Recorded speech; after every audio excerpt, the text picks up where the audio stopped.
Une nuit glaciale, la terreur s'étend sur toute l'Ukraine. Ce n'est plus la guerre cantonnée loin du front, mais la vie quotidienne de millions de personnes qui vacillent au bord de l'abîme. Imaginez-vous dans l'obscurité totale, réveillés en sursaut par des sirènes stridentes couvrant chaque ville, chaque village, chaque hameau isolé. Des familles entières, des enfants arrachés à leur sommeil, se précipitent vers des abris de fortune. Les lampadaires s'éteignent d'un coup, les téléphones portables se déconnectent des réseaux et l'incertitude s'installe, froide et épaisse, comme un manteau de brume hivernale. Dans le ciel, des bombardiers et des avions MiG-31K équipés de missiles Kinjal traversent l'obscurité, indétectables pour beaucoup de radars. Leur cible, frapper sans relâche, viser le cœur vital du pays.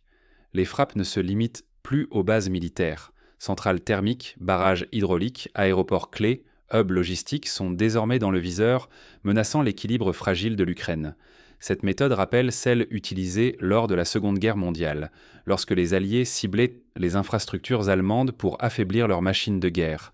Des explosions déchirent la nuit partout. À Kiev, à Lviv, à Dnipro, mais aussi dans de petites localités comme Vassilkiv ou Starokostiantiniv, des quartiers entiers s'enfoncent dans le noir. Les transports s'arrêtent, les réseaux de communication s'effondrent. L'électricité, le chauffage, l'eau courante, chaque élément essentiel est menacé. La routine la plus simple devient incertaine, suspendue à chaque nouvelle détonation. Imaginez une famille qui, la veille, préparait des vêtements chauds pour l'école, se retrouvant le lendemain à faire la queue pour de l'eau potable ou du pain. Pour la première fois, l'ampleur de ces attaques suggère un changement de stratégie. Les analystes s'accordent, il ne s'agit plus seulement de destruction immédiate, mais d'un test de résilience, d'une tentative de briser la confiance des citoyens dans l'État. L'objectif, semer le doute, fragiliser l'économie et déstabiliser la société au cœur même de l'hiver. C'est une tactique qui rappelle le siège de Leningrad, où la privation était utilisée comme arme pour briser la volonté d'un peuple. Ce qui se joue désormais, ce n'est plus une bataille de territoire, mais la survie d'un pays tout entier. Chaque coupure de courant devient une épreuve pour les familles, les hôpitaux, les écoles, et chaque nuit sans lumière, une victoire psychologique pour l'ennemi. Mais comment l'Ukraine tente-t-elle de résister à cette nouvelle vague d'attaques ? Derrière chaque coupure, une lutte invisible s'engage pour restaurer la vie. Prenons l'exemple d'une équipe de réparation électrique à Kharkiv. Dès la fin d'une frappe, ces techniciens, parfois eux-mêmes sinistrés, se relaient 24 heures sur 24 pour reconnecter les quartiers, souvent sous la menace de nouvelles attaques. Il ne s'agit plus seulement de conquérir des villes ou des positions militaires. Désormais, la guerre se joue sur un autre terrain, l'énergie. Contrôler ou détruire les infrastructures qui alimentent un pays, c'est miner la capacité de l'ennemi à se battre et à survivre. Les frappes ciblent maintenant les centrales thermiques, les barrages hydroélectriques, les lignes à haute tension, ces artères invisibles qui irriguent dans toute l'Ukraine. L'histoire récente offre un parallèle. En 2015, lors de la guerre en Syrie, les attaques contre les barrages de l'Euphrate avaient privé des millions de civils d'accès à l'eau et à l'électricité. Depuis plusieurs semaines, les attaques ne cherchent plus à tout pulvériser d'un coup, mais à asphyxier lentement, méthodiquement. Les forces russes visent d'abord les sites de production, laissant les sous-stations de distribution en second plan. Cette stratégie, froide et calculée, évite un effondrement total qui priverait aussi les civils, mais impose une pression constante. À chaque mégawatt perdu, c'est la logistique militaire qui s'affaiblit, les usines qui ralentissent et des quartiers entiers qui s'enfoncent dans la pénombre. Au cœur de cette guerre d'usure, l'objectif est limpide, tester la résilience ukrainienne avant l'arrivée des grands froids. Priver une nation d'énergie, c'est l'user, fragiliser son économie, fissurer sa cohésion et tenter de briser le moral des soldats comme des civils. L'hiver approche et avec lui la menace d'une crise humanitaire si les réparations n'avancent pas aussi vite que les destructions. À titre d'exemple, une centrale thermique à Kryvyi Rih a été touchée 3 fois en une semaine, chaque attaque obligeant à recommencer les réparations à zéro. Face à cette tempête, l'Ukraine mobilise toutes ses ressources, humaines et matérielles. Les équipes de réparation travaillent sans relâche, parfois sous les bombes, pour rétablir les lignes coupées, remplacer les transformateurs détruits, relancer la production là où cela reste possible. Le secteur de l'énergie recrute massivement. Salaire doublé, logement de fonction, garantie d'assurance exceptionnelle. Chaque technicien, chaque ingénieur devient indispensable. L'aide internationale afflue. Des convois venus de toute l'Europe franchissent la frontière, apportant groupes électrogènes, câbles, matériel de secours. Des experts étrangers prêtent main forte. Ce soutien logistique est vital. Sans lui, le rétablissement du réseau serait presque impossible. En 2023, par exemple, la Pologne a fourni plus de 150 générateurs de grande capacité, tandis que la France a envoyé des transformateurs mobiles de secours. Pour éviter le blackout généralisé, l'Ukraine a réorganisé son approvisionnement. Les régions de l'Ouest, moins touchées, transfèrent leur électricité vers l'Est meurtri. Des centrales mobiles et micro-réseaux sont déployés en urgence. La gestion devient drastique. Les grandes villes, les hôpitaux, les gares et les zones industrielles sont prioritaires, quitte à plonger d'autres quartiers dans le noir pour préserver le minimum vital ailleurs. Cette méthode rappelle la gestion de crise énergétique en Californie lors des incendies de 2018, où la priorité était donnée aux infrastructures vitales. Mais le système reste sous tension. À chaque nouvelle attaque, la fragilité réapparaît. Si l'Ukraine ne répare pas vite, c'est toute sa logistique militaire qui vacille, son économie qui s'étouffe et le moral national qui menace de s'effondrer. Un seul transformateur détruit peut couper l'électricité à plus de 50 000 foyers. Pour comprendre la portée de cette offensive énergétique, il faut remonter aux premières frappes et décrypter les choix tactiques qui les motivent. Chaque attaque s'inscrit dans une stratégie plus large, où l'électricité devient une arme de guerre. Dans l'histoire, la guerre du Kosovo a vu des frappes ciblées sur le réseau électrique serbe, paralysant la défense et mettant sous pression la population. La ligne de front demeure mouvante. Chaque panne de courant menace l'acheminement du carburant, des munitions, des médicaments et, avec eux, la capacité de résistance. L'ombre d'un effondrement logistique plane à chaque instant. Un simple retard dans la livraison de carburant ou de médicaments peut transformer une position défendable en piège mortel. Autour de Pokrovsk, Mirnograd et d'autres nœuds stratégiques de l'Est, les combats redoublent d'intensité. Les forces russes progressent lentement, s'efforçant de couper les routes vitales et de prendre le contrôle des carrefours ferroviaires. À chaque localité perdue ou défendue, la pression sur les ressources s'accentue et le front se recompose. À titre d'illustration, à Pokrovsk, le contrôle du terminal ferroviaire permet de faire transiter jusqu'à 1000 wagons de ravitaillement par semaine. Les tentatives d'encerclement se multiplient. Plusieurs unités ukrainiennes risquent l'isolement alors que les ravitaillements se raréfient. Le manque de carburant, le peu de médicaments, l'épuisement des munitions rendent chaque position défendue plus vulnérable, chaque contre-attaque plus risquée. Cette situation rappelle les poches encerclées lors de la bataille de Stalingrad, où la rupture du ravitaillement avait conduit à l'effondrement de la résistance. Face à l'urgence, l'armée ukrainienne tente de redéployer ses maigres réserves. Autour de Mirnograd et de Gritchino, des lignes de défense improvisées se forment, mais transférer hommes et matériel sous le feu constant relève du défi. Les renforts dépêchés du nord comblent les brèches mais affaiblissent ailleurs le dispositif déjà tendu. Ce type de redéploiement rappelle les mouvements de troupes lors de la guerre de Corée, où chaque décision de transfert pouvait déterminer l'issue d'une bataille. Les forces spéciales ukrainiennes multipliaient les raids, cherchant à ralentir l'avancée russe et à rétablir le contact avec les unités menacées d'encerclement. Ces opérations sont risquées et coûteuses, mais parfois le seul moyen de sauver les soldats coupés du reste du front ou d'entraver la progression ennemie, ne serait-ce que pour quelques heures précieuses. Souvent, une petite unité de 12 hommes peut faire basculer la situation locale. Le contrôle de certains points devient crucial. Pokrovsk, carrefour ferroviaire et routier, pourrait décider du sort de tout le front oriental. Si la ville tombait, la rupture de la ligne ukrainienne serait presque inévitable, ouvrant grand la porte à de nouvelles offensives russes. Les précédents historiques abondent, comme la prise de Bastogne lors de la bataille des Ardennes, qui avait failli ouvrir la voie à une percée allemande. Les pertes humaines montent. Chaque jour, le nombre de blessés et de morts s'alourdit, parfois à cause d'une simple fuite d'informations, un message intercepté, une localisation partagée, qui suffit à déclencher une frappe dévastatrice. La sécurité opérationnelle ne tient qu'à un fil. En 2022, un unique message non chiffré avait permis de cibler une position avancée, causant la perte de plus de 50 soldats. La tension s'accroît jusque dans les plus hauts cercles du pouvoir. Au sein du commandement ukrainien, la pression politique et les désaccords stratégiques deviennent palpables.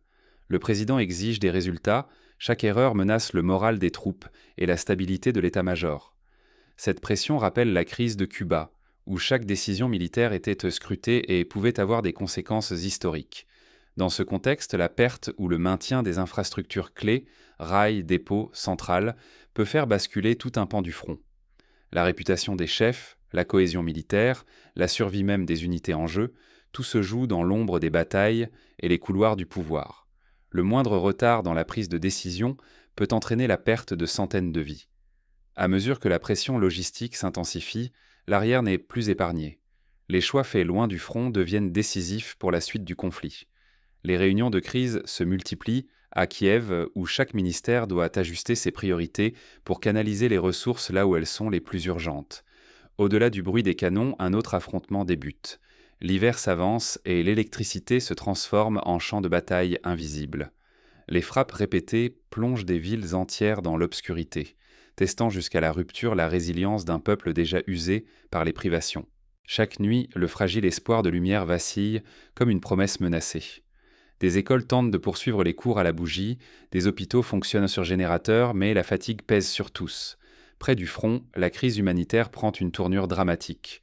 Coupures de courant et d'eau deviennent la norme, privant des centaines de milliers de civils de tout accès aux besoins élémentaires.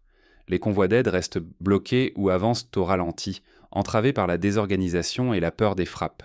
À Bakhmout, par exemple, des familles survivent dans des sous-sols gelés, dépendant du ravitaillement sporadique de la Croix-Rouge. Face à ce chaos, l'Ukraine adresse des appels désespérés à l'Occident, réclamant générateurs, carburants, outils de réparation. Les autorités martèlent que sans soutien énergétique massif, l'hiver sera synonyme de froid, de pénurie et d'exode. Mais sous la surface, les Alliés hésitent. La peur de l'escalade, la crainte d'une rupture totale avec la Russie ralentissent tant les réponses. En décembre 2022, un débat houleux au Parlement européen a montré ces divisions, certains pays plaidant pour une aide immédiate, d'autres temporisant par crainte des représailles économiques.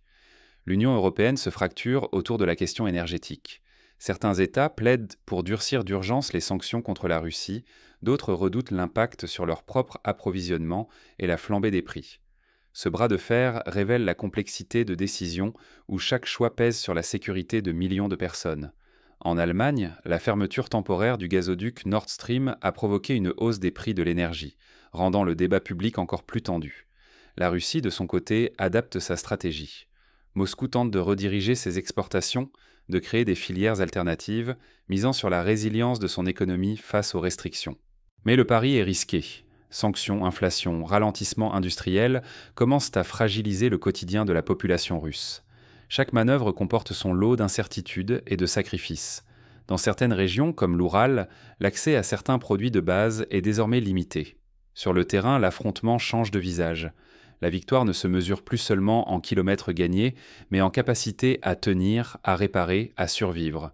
Au sein de l'état-major ukrainien, la pression monte. Faut-il continuer une résistance coûteuse ou changer de stratégie ? Certains doutent, d'autres refusent de céder, arguant que la cohésion nationale est en jeu. Ce dilemme rappelle celui de la Finlande pendant la guerre d'hiver, où la résilience de la société a permis de tenir face à un adversaire plus puissant. Dans la société, la tension monte. La fatigue s'installe, les débats s'enveniment sur la gestion de la crise et l'avenir du pays. Les images d'enfants étudiant à la bougie ou de familles réfugiées dans des caves rappellent que derrière chaque statistique se cachent des vies suspendues à un fil. Les réseaux sociaux relaient ces témoignages poignants, renforçant l'inquiétude mais aussi la solidarité nationale. Le conflit se transforme. Ce n'est plus seulement une guerre de chars ou de tranchées, mais une épreuve d'endurance où la solidité des infrastructures et la volonté collective deviennent des armes. Chaque camp mise sur sa capacité à encaisser les chocs et à s'adapter plus vite que l'autre. Sur le modèle d'Israël lors de la guerre du Kippour, l'Ukraine mise sur l'innovation et la mobilisation citoyenne pour pallier ses faiblesses matérielles. Mais l'enjeu est immense. Sans aide accrue et adaptation rapide, l'Ukraine risque l'effondrement partiel de ses réseaux vitaux, avec des conséquences humaines et politiques irréversibles. La Russie, elle aussi, vacille sous le poids de la pression économique, exposant sa population à de nouveaux sacrifices. L'histoire montre que la lassitude peut bouleverser un régime, comme ce fut le cas lors de la guerre d'Afghanistan pour l'Union soviétique. L'incertitude règne. Pour la communauté internationale, chaque décision oscille entre solidarité, sauvegarde des intérêts et peur d'un engrenage incontrôlable. Les organisations humanitaires, comme Médecins sans frontières ou le Comité international de la Croix-Rouge, lancent des appels à la vigilance et à la coordination accrue de l'aide internationale. Les semaines à venir seront décisives. Chaque choix, chaque aide envoyée ou retardée peut peser sur l'issue du conflit. Comment l'Ukraine et ses alliés réussiront-ils à tenir face à une guerre où l'énergie et la résilience sont devenus les terrains d'affrontement essentiels? En temps de guerre, survivre ne repose pas seulement sur la force des armes, mais surtout sur la rapidité à réparer, l'ingéniosité et la capacité à mobiliser toute la société face à l'inconnu. En Ukraine, cette résilience collective s'incarne chaque jour dans des réparations express sur les réseaux électriques, la création de routes de secours improvisées et l'adaptation de technologies civiles pour répondre à l'urgence. Ce sont ces efforts de l'ombre qui permettent à la population et aux infrastructures vitales de tenir, même quand les frappes s'intensifient et que la pression sur la ligne de front ne faiblit pas. Pour les autres pays, la leçon est limpide. Il faut anticiper les failles énergétiques et logistiques avant qu'une crise n'éclate. Les attaques ciblées contre l'énergie ou les axes d'approvisionnement révèlent de combien nos sociétés modernes reposent sur des réseaux fragiles. Investir dans la capacité de réparer vite, de sécuriser les chaînes logistiques et de former à la gestion d'urgence devient une priorité nationale. Des exercices réguliers de simulation de crise, comme ceux organisés en Suède ou au Japon après Fukushima, montrent l'importance de la préparation. L'information, elle aussi, devient un champ de bataille. Protéger les données sensibles, maîtriser la communication de crise, éviter les fuites qui pourraient déstabiliser la sécurité opérationnelle, autant de défis cruciaux. Aujourd'hui, la guerre se livre autant dans les câbles à fibre optique et les serveurs que sur les terrains dévastés. Oublier cette réalité, c'est exposer toute une nation à la manipulation de l'opinion, à la désorganisation interne et à la perte du contrôle sur le récit des événements. La cyberguerre, apparue dès 2007 lors de l'attaque contre l'Estonie, est désormais un volet incontournable de tout conflit moderne. L'énergie, désormais, se transforme en arme diplomatique et en levier de pouvoir dans les conflits. Savoir diversifier ses sources, négocier des soutiens, utiliser la diplomatie énergétique comme outil de pression ou de résilience, voilà la nouvelle frontière stratégique.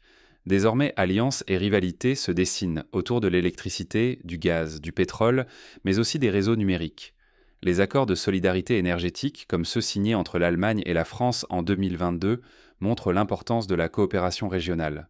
Dans ce brouillard de guerre, il devient essentiel de garder un regard critique et de documenter chaque événement. Comprendre ce qui se joue derrière les communiqués officiels et les récits médiatiques aide à décrypter la dynamique du conflit.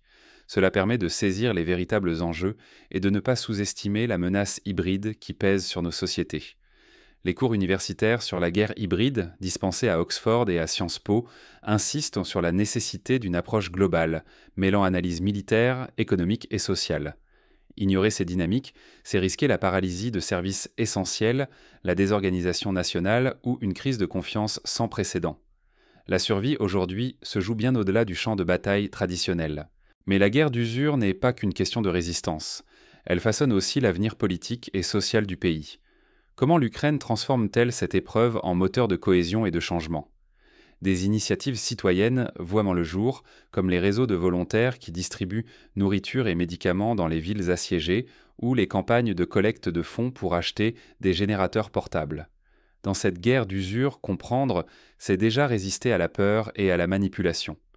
Gardez en tête l'essentiel. Une information vérifiée, replacée dans son contexte, reste la plus solide des armes contre l'incertitude et les récits instrumentalisés. Les journalistes d'investigation, les ONG de surveillance et les plateformes de vérification des faits sont des alliés précieux dans cette quête de vérité. Trop souvent, l'actualité se réduit à des images frappantes ou à des chiffres alarmants. Pourtant, chaque coupure d'électricité, chaque avancée sur la ligne de front, chaque décision politique cachée reflète des choix stratégiques qui bouleversent la vie quotidienne et fragilisent la stabilité d'un pays tout entier. Prendre du recul, contextualiser, comparer avec d'autres crises passées, comme la guerre en ex-Yougoslavie, aide à mieux comprendre les enjeux. Se laisser guider par la propagande ou les récits extrêmes, c'est céder aux intérêts de ceux qui tirent profit du chaos. Refuser la simplification, c'est protéger notre liberté de penser, de choisir et de soutenir, en connaissance de cause, ceux qui luttent pour que chaque jour ne soit pas le dernier. Les réseaux sociaux, s'ils sont utilisés avec discernement, peuvent aussi servir à partager des analyses approfondies et à mobiliser l'opinion internationale. Prenez le temps de vérifier vos sources, de recouper les faits, d'encourager la diffusion d'analyses rigoureuses. Dans un conflit où chaque rumeur peut devenir une arme, l'esprit critique est notre meilleure défense. Participez à des ateliers d'éducation aux médias, discutez avec des experts, soutenez les initiatives de journalisme indépendant. Merci d'avoir suivi ce décryptage. Restez vigilants, exigeants et solidaires dans votre lecture de l'actualité. Face à la peur et à la violence, opposons la recherche de la vérité, car c'est notre seule chance de comprendre ce qui se joue vraiment. Ce sont nos choix, notre lucidité et notre solidarité qui écriront la suite de l'histoire.